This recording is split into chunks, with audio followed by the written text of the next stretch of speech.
Or could it be Egyptian, which I doubt, the handles. Now I'm back here, and sorry I cut you off there for a second. 20 minutes in, these videos get long. I don't want to take up too much storage on my phone. That's besides the point.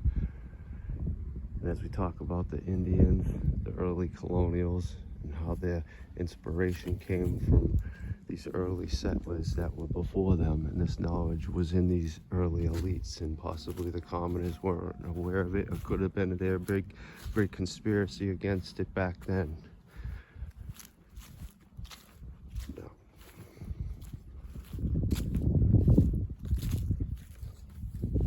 This is one of the lions, right?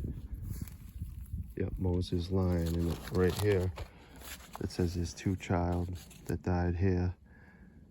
One year, and I think it's right here.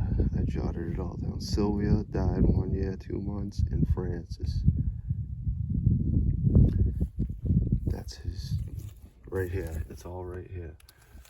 So when you go into the children dying, I don't try to bear any false witness, but did they actually do? I speculate, could there be child sacrifice linked to those urns? Because if you didn't get burned, this one doesn't have a urn, but there's many here that do. And they make a huge oblique, which no matter what way I look, it references the sun god. And as I was saying down there, that's where I started down there in the video right before this, and come up as that faces the east and comes up. The whole idea of these obliques, if you look up the symbology and how they go back to Egypt, you can do your own research on it. They want the sun to touch it the earliest part in the morning and the latest part of the day. And if that's the east, it does do that here. And as it comes up here and the sun goes down, it touches over here too. So that's just, it is a wreath, but not a wreath that touches. So these are people that I don't know if they believe in life after death too. And if some of these early people were farmers, if you look into child sacrifice, they did it for the crops. And now this one right here, let's go further into the next one. James Lyon, going to the notebook here. All right, so, yep, right here, more children. I'd like to look and see if there's any newspaper clippings on any of these children when they died. Lyon Marshall, so let's see.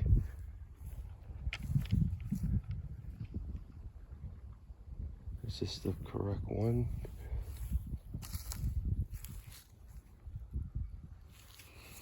Take a good look at this again.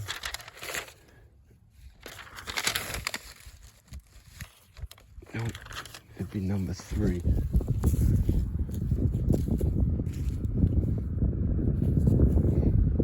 It's this little one. Right here.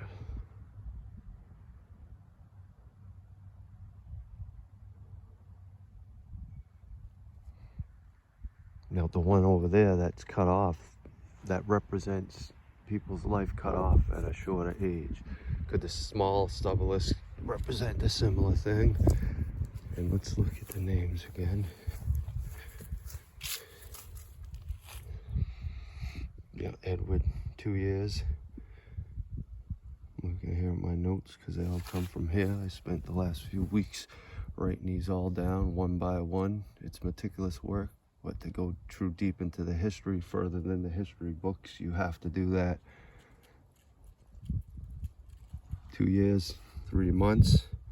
That's Edward, the child infant, 5/22. Lion.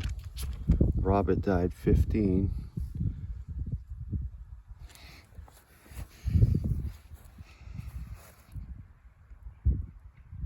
See, there's another one, the 3 years right here, Marshall. 8 years, 5 months. Infant son died May 22nd, 1860. So there it is, another child.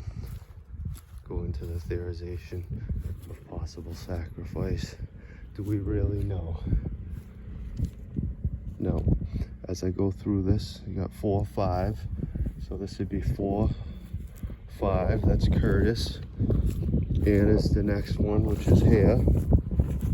See, there's Curtis. This one's the Curtis one. And then this must be the Confran. No.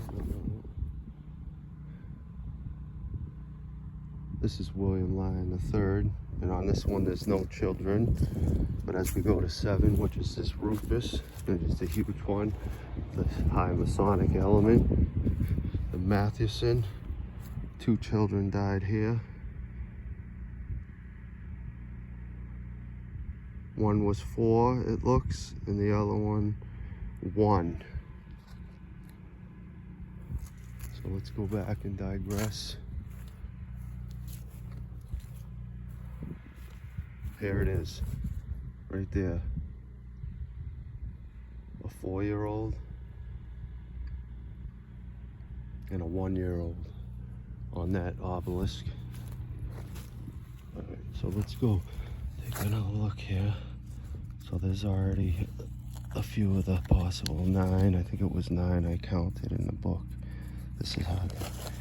All right, so the next one would be number 11.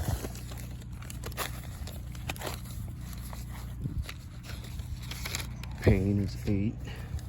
9 would be snow. So that would be this one.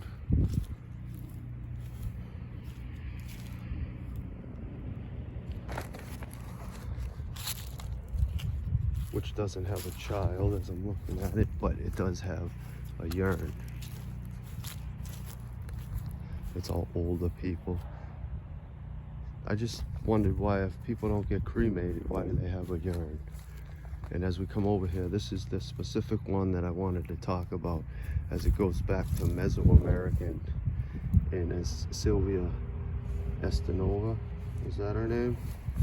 Ivanova, the Bulgarian researcher, says that the people over here were inspired by the Indian and the cultures from over there in Africa and in India, and that the turban was involved. And to me, that looks like that turban style thing she's talking about on the Ancient Secret Discoveries documentary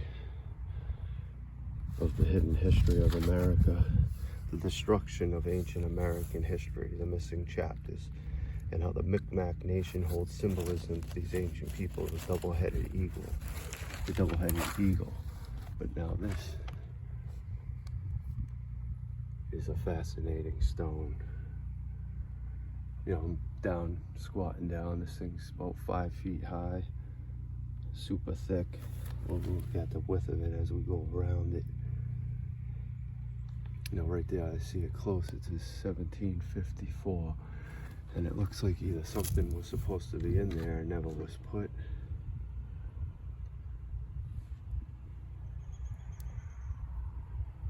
And it wasn't finished. But that, to me, wasn't a white person. That was one of those mesos.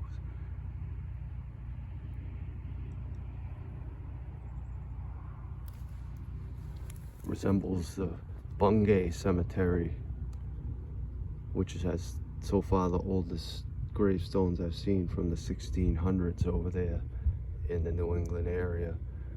The oldest supposed graveyard is Will Miles Standish is buried over there in Duxbury.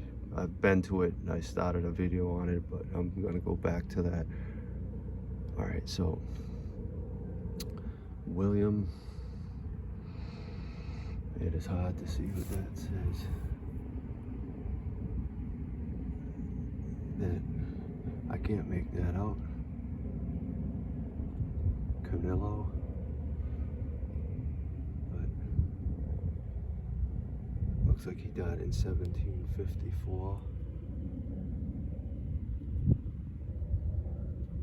William. Oh, is that hard to say? Chandel.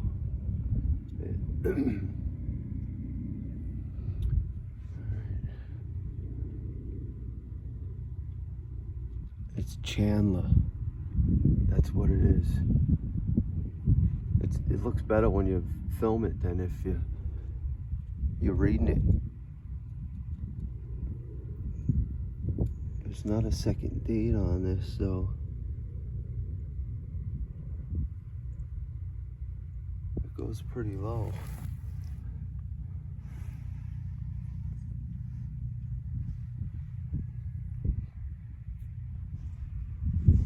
Now let's look at the ones aside real quick. There's another one of those ancient faces. These are the ones that I believe are mud flooded and look like they had more writing going further into the ground.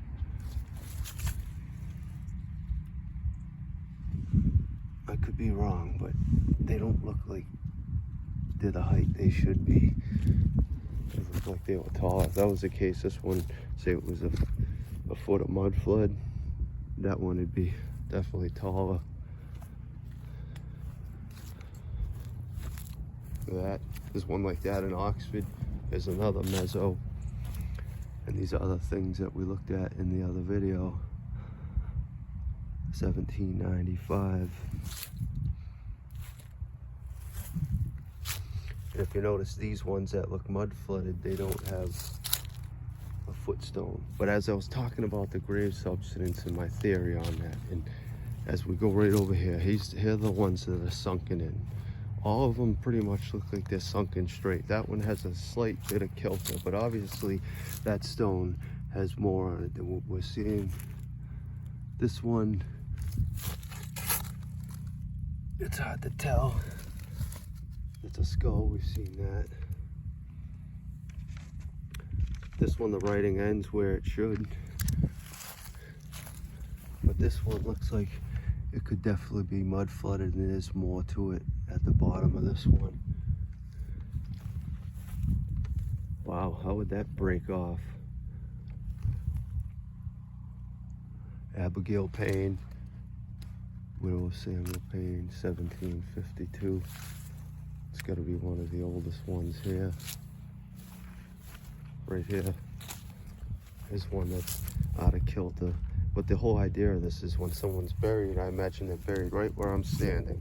Now when they dig the hole, I read some articles on that. It says they sink because after they bury a person, they don't want to pack the dirt down because it could affect the coffin. All right, well, when they have the hole, the headstone isn't on that part of the dirt, it's already put in. And that you can pack down because the whole thing was dug before the coffin's even put in. So that's my argument against the subsidence. And I believe, see how this one's going to the right a little? I believe if it went to the weaker point where I'm standing, it would tilt towards me.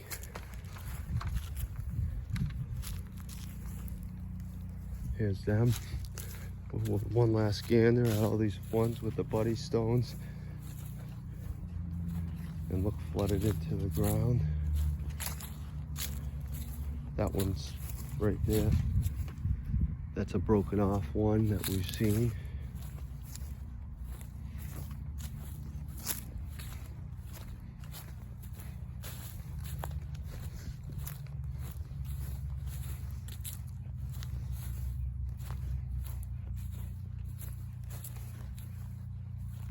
Here's one. Could it just be a smaller one? Could it be? We don't know. That could be just the way they are, but there's a 1778. But as Astronova speculates, these mud floods occurred in the early 1800s, and then henceforth forward,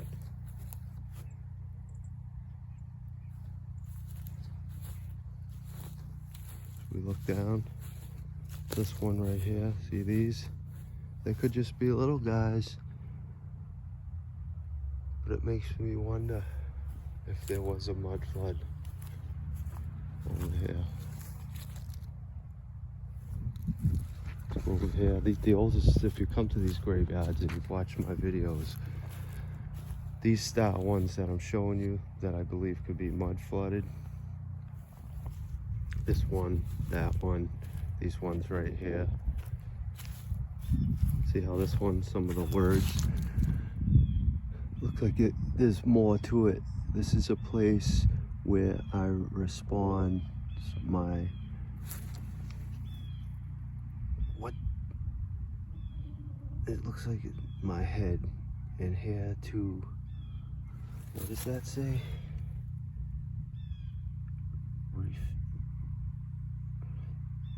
And here to, it looks like R-E, dead till chin fin. What does that say? I cannot make that out. Hell. Now, it looks like there's more to that. This is definitely mud flooded. There's more to what that says. Maybe a few feet. That's it. These ones right here. As you see the lettering, there's more to it. The body of Lucette, and that's it. Mud flooded. I'm convinced with these particular ones. All these right here.